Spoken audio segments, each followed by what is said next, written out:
This is the first time I've been involved on a feature film project like this. The orchestra itself has played for a lot of movies, famously so for the film Platoon, where they recorded Barber's Adagio. It was after that Barber's Adagio really became famous. Everybody say, oh, what a great American anthem recorded by a great Canadian orchestra.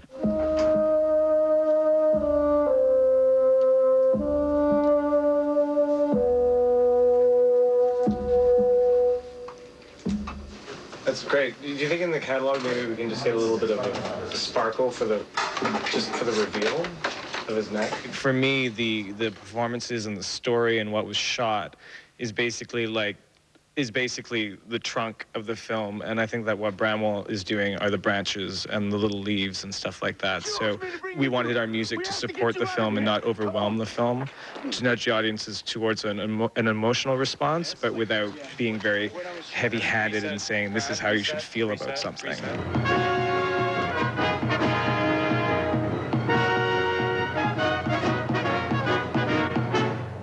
I could see that there was a really interesting, quite fascinating drama attached to today. I mean, right now, bang up to date.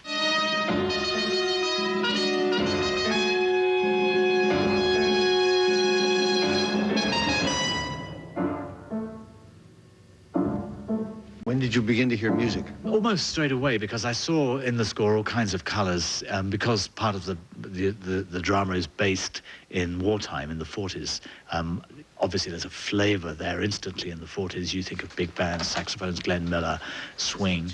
And then with a more contemporary scene, the flavors could be translated. So you could take the flavor of the 40s and you could take the same musical material, but treat it in a very contemporary manner. And half speed and action.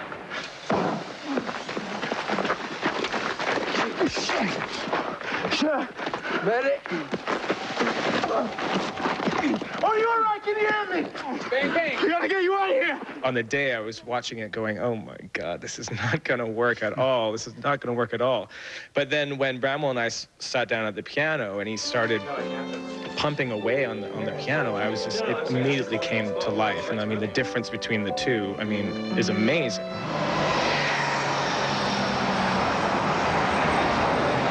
I play a priest. I just did a wee part. I'm only on that for a couple of days, but that's really good. Richard Bell directed it, and Paul Anthony is the eponymous 18-year-old. And so yeah, it was really. I'm looking forward to seeing that actually. And the Vancouver Symphony Orchestra did the music for it, so you know that's going to be great. I'm really dying to see that.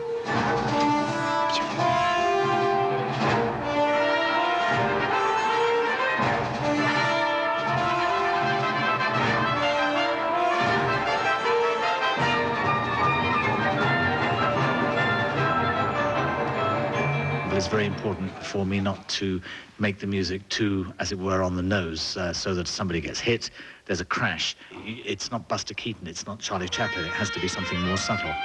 It's like a, what you might call a subliminal character. Music adds a dimension.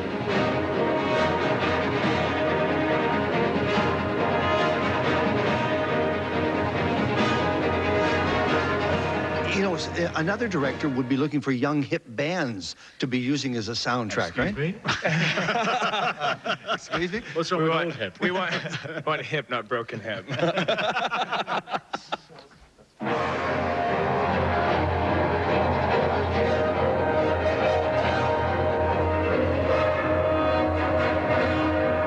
Here I have a secondary role. I'm a servant, if you like, of the film, a servant of the director.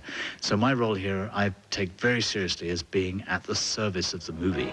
The director, in this case, is also the writer. So writing and directing, creating the work of art that we see, I actually have to service that. This last note, maybe if you go on just a couple of beats longer and do as like a real, big a fade out as you can.